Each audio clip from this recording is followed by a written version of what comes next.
Excited about iOS 18's new look? Curious where to grab those trendy wallpapers everyone's raving about?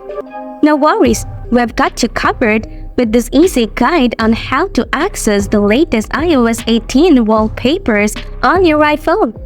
Let's dive right into it. First, open the Settings app on your iPhone.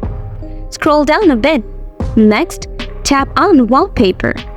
After that, tap on Add New Wallpaper.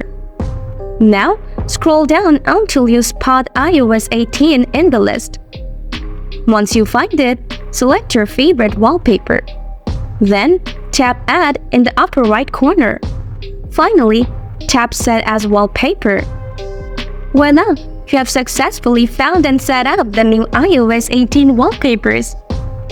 Time to customize your iPhone and enjoy the fresh new look. If you found this guide helpful, don't forget to give us a thumbs up. Feel free to share any questions or thoughts in the comments below. Thanks for watching!